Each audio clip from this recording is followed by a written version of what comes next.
Kristus telah bangkit, haleluya. Selamat merayakan Hari Raya Paskah, kebangkitan Tuhan. Paskah adalah sukacita. Paskah adalah kegembiraan.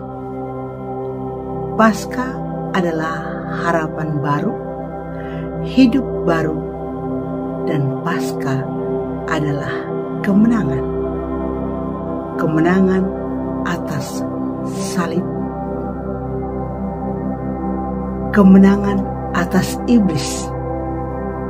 Kemenangan atas dosa. Itulah Paskah bagi kita. Tuhan menyelamatkan kita. Tuhan membebaskan kita. Saudara dan sahabat terkasih, jumpa lagi dengan saya di Remah-Remah Iman. Rahmat Paskah melimpah bagi kita. Kisah tentang Yesus Kristus Tuhan kita luar biasa, penuh dengan mujizat dan keindahan, penuh dengan perjuangan yang heroik, tapi juga menyejukkan jiwa. Walaupun Paskah telah lewat 1 hari, tetapi sebuah peristiwa yang masih mengganjal di hati saya belum selesai saya renungkan. Walaupun Tuhan Yesus berkata di atas kayu salib, sudah selesai, tetapi bagi saya belum selesai untuk merenungkan, belum selesai untuk memaknainya. Saya terus terbayang akan peristiwa penyaliban Yesus di atas Gunung Golgota yang kita kenangkan dan kita renungkan pada hari Jumat Agung. Hari ini di dalam perayaan Paskah, bayangan-bayangan akan kengerian salib masih melintas di pikiran saya dan juga di jiwa saya. Apa yang terbayang di dalam pikiran saya pada hari itu, jam 12 siang, kegelapan meliputi wilayah itu. Seperti tertulis dalam kitab suci Injil Lukas bab 23 ayat 44 sampai 45. Ketika itu hari sudah gelap. Kira-kira jam 12.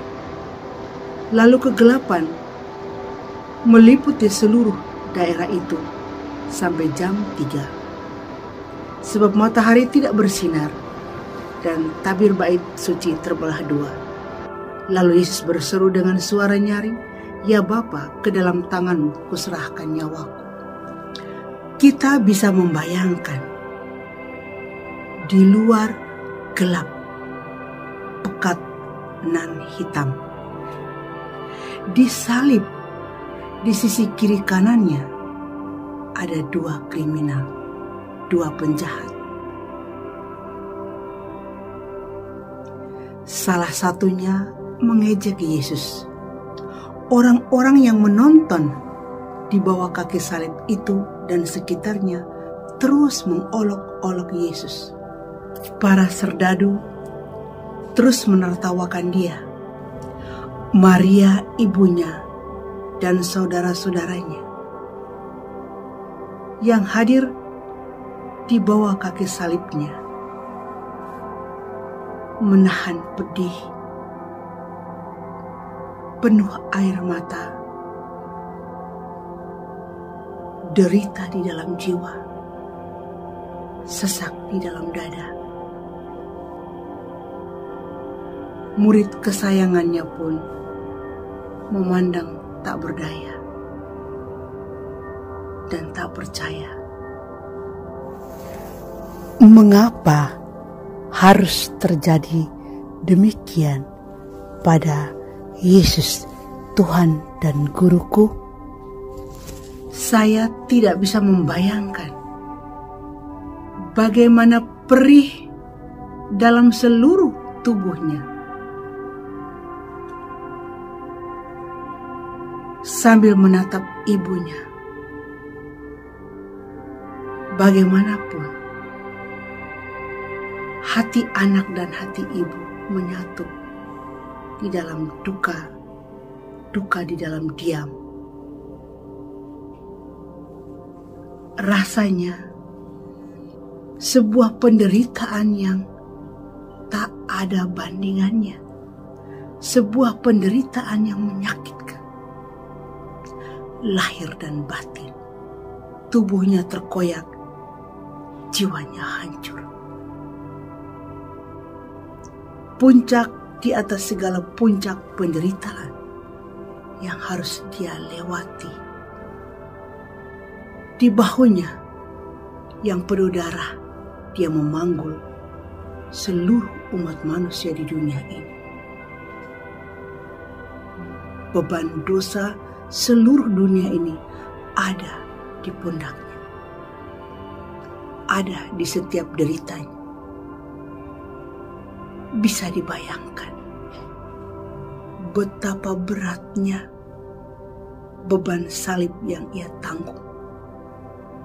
Belum lagi goresan-goresan luka bekas cambukan, ditempa angin senja. Perihnya tak terkira. Betapa banyak cinta yang tercurah di dalam hati Yesus. Cintanya kepada manusia, cintanya kepada semua makhluk ciptaan Bapa harus dipulihkan, harus dibaharui, membuat gairah pengorbanannya semakin kuat bertahan di palang salib itu. Di dalam derita yang hebat, ada doa dari hatinya yang tulus. Bapa, ampunilah mereka karena mereka tidak tahu apa yang mereka buat. Semakin penderitaan menyiksa jiwanya, semakin kuat mengalirlah doa-doa penuh belas kasih bagi semua mereka yang telah menganiayanya. Hatinya pasti hancur, menjadi sejuta berkeping-keping melihat semua orang yang dia cintai mencemoohnya, mencibirnya, dan menertawakan dia. Cinta model itu dari salib, itulah yang diberikan Yesus bagi kita semua, bagi dunia ini. Kerinduan saya setelah Paskah adalah menghormati, menghargai pengorbanan Kristus yang tak terkira. Di atas kayu salib, Dia mengambil kesedihan kita. Dia membawa rasa sakit kita, luka karena dosa-dosa kita, dan Dia diolok-olok karena ketidakadilan kita. Sekarang kita telah ikut bangkit bersama Dia. Dari awal kita telah memulai Paskah, hidup di dalam Paskah kebangkitan Tuhan. Rasa sakit kita telah dibebaskan oleh cinta Kristus. Mari di masa Paskah ini kita menemukan kembali jalan salib kita. Kalau Yesus Tuhan dan Guru kita menyelesaikan jalan salibnya dengan sempurna, adakah kita mampu memikul salib kita? Kita tidak luput dari koleksi-koleksi salib dalam hidup kita. Ada salib yang kita mau pikul dengan sukacita. Ada salib yang kita ingin tinggalkan ada salib yang kita ingin singkirkan, ada salib yang kita pertanyakan. Ada salib yang kita ingin pilih-pilih, dan ada salib yang tidak ingin kita alami. Namun, dengan memandang kepada salib penebusan Kristus, ternyata salib hidup kita pun diberkati, yang membuat rahmat Kristus tercurah bagi kita.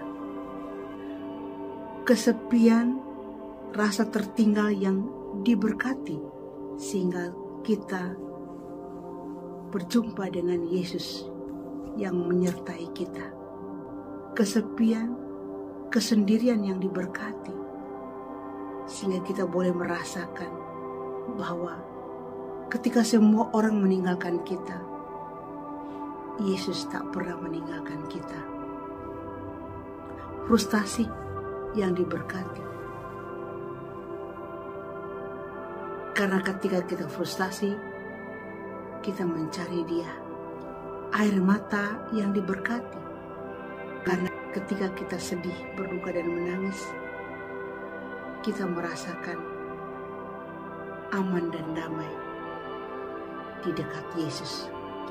Kita terus berdoa kepada Kristus yang bangkit untuk menolong kita memahami salib hidup kita, untuk membantu kita memaknai salib hidup kita. Semua salib yang kita pikul diizinkan Allah, dan salib itu diberkati. Kita memohon kepada Tuhan Yesus yang bangkit untuk membantu kita memahami bahwa setiap luka yang kita alami membuat kita masuk di dalam luka Yesus. Ketika kita ditolak, dihina, difitnah, dan dilucuti, bahkan ditinggalkan, diejek, diolok, diperbincangkan, diperguncingkan, ingatlah bahwa saat itu adalah saat rahmat, agar kita tetap berdiam diri bersama Yesus di bawah kaki salibnya, seperti Maria dan murid yang dikasihi Yesus. Mari kita memohon rahmat Tuhan agar kita tidak mengubah apapun, titik maupun koma, kehendak dan rencana Tuhan bagi hidup kita, agar kita mencapai keintiman bersama Yesus. Bersama Yesus kita bisa. Semoga permenungan saya di hari Paskah ini memberikan inspirasi bagi saudara dan sahabat. Selamat memulai masa Paskah. Tuhan Yesus memberkati.